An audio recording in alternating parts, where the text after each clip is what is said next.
semua, aku Hafizini dari jurusan D4 Akuntansi Politeknik Lipuri Padang, dan sekarang aku lagi di semester 4. Aku lagi jalanin kulon dikarenakan COVID-19 dan harus stay at home semua. Di sini aku nggak bakalan bahas tentang COVID-19, tapi aku di sini akan membahas tentang biaya relevan.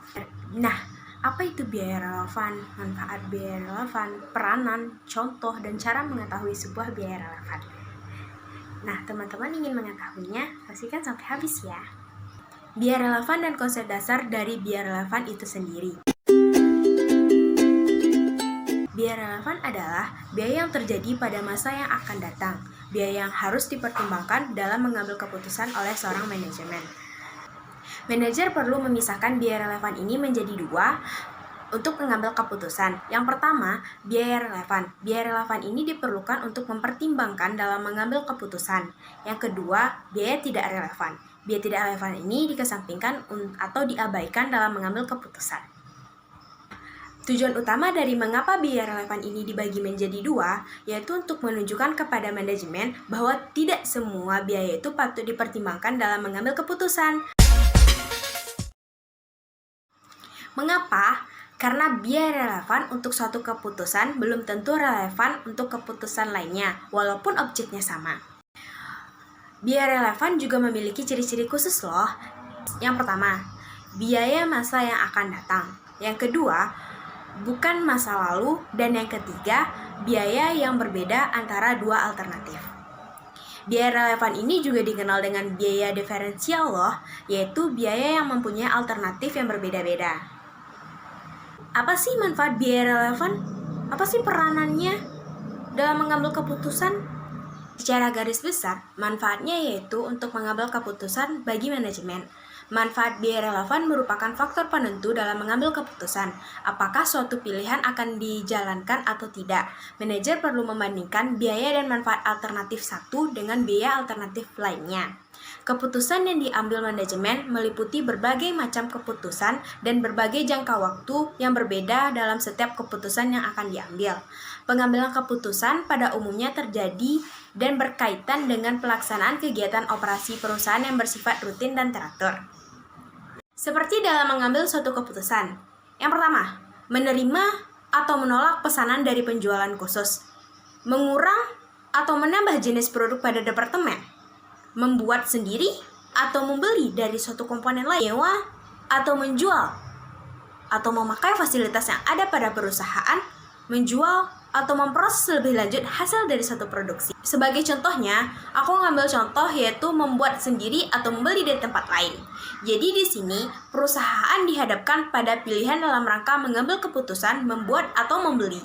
Di sini, peranan dari akuntansi manajemen harus membuat perhitungan dari sisi keuangan, mana dari dua alternatif tersebut yang paling menguntungkan. Sebuah perusahaan membeli salah satu komponen produk sebanyak 20.000 unit dengan harga 19.000 per unitnya. Jadi, biaya yang harus dikeluarkan oleh perusahaan itu adalah 380 juta. Jika perusahaan membuat sendiri, perusahaan harus mengeluarkan beberapa biaya, yaitu seperti biaya bahan baku dan biaya tetap.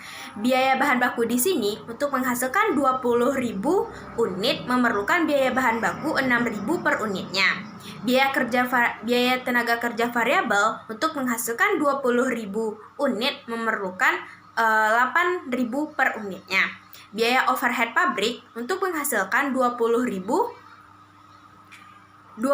unit memerlukan biaya 2.000 per unitnya. Untuk biaya tetap terdapat biaya gaji dan biaya depresiasi, dan di sini masing-masing harus mengeluarkan 40 juta per biayanya. Yaitu total dari jika perusahaan membuat sendiri yaitu 400 juta. Jadi manajemen dapat menyimpulkan dan mengambil keputusan untuk membeli komponen dari tempat lain karena lebih menguntungkan daripada membuat sendiri. Bagaimana sih cara mengetahui keberadaan dari sebuah biaya relevan? Dalam mengetahui biaya itu relevan atau tidak, manajer perlu melakukan hal-hal berikut.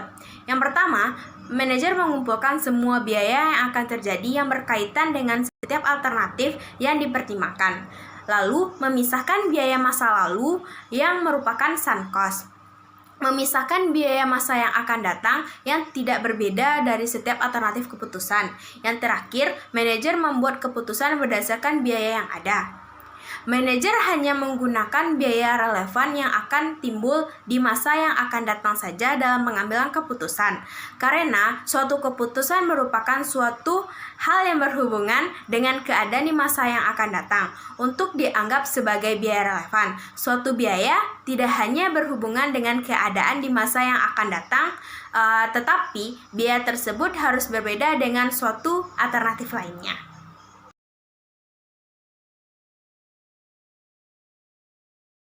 Nah, sekian hasil bahasan saya tentang biaya relevan. Terima kasih teman-teman sudah menonton sampai habis. Wassalamualaikum warahmatullahi wabarakatuh.